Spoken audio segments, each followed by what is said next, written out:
İmam Zaman Ağa'nın zuhurundan qabaq Allah Taala insanları imtihan edəcək.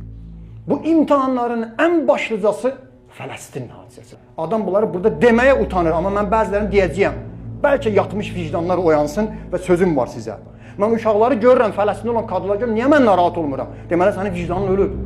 Bunun üçün narahat. Müsəlmanlar susur, Amerikaya köləlik eləyirlər və uşaq qatillərindən belə rəftar eləyirlər. Mən bunu dedim ki, o uşağın ahı məni tutmasın.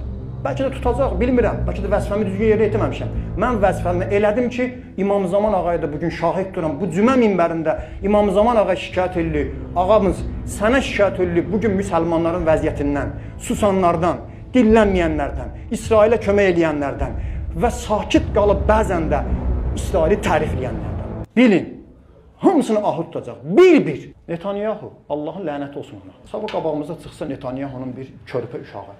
Nəvəsi, balası. Özü cinayətkardır, özü sehyonistdir. Amma biz onun uşağıyla pis rəftar edə bilmərik. Bizim Azərbaycan əskərlərini görürdünüz Qarabağda. Girmişlər bir evə, uşaq qalmışdı. Bizim əskərlər uşaqla necə rəftar elədilər? Belə rəftar eləmək lazım. Ən yırtıcı heyvan nədir? Hər kəs bir fikir, biri də canavardır, biri deyir, nə bilim, kaftardır. Bir il 5 aydır, 1 il 5 ayı əgər Fələstinə 5 dənə kaftar bıraxsaydın, 100 dənə kaftar bıraxsaydın, bu qədər adam öldürməzdi. 52 mindən çox insan öldürüb, bunun 20 mini uşaqdır. Onlar heyvandır, yox, heyvandan pis. Mən bu sözləri niyə deyirəm burada? And olsun Allaha, mən Fələstin hadisəsi başlayandan danışıram, deyirəm, deyəcəyəm də, nə qədər Allah mənə ömür verib, bu barədə mən nəyi danışmasam, bunu danışacağam. Kimin xoşuna gəlməsə də.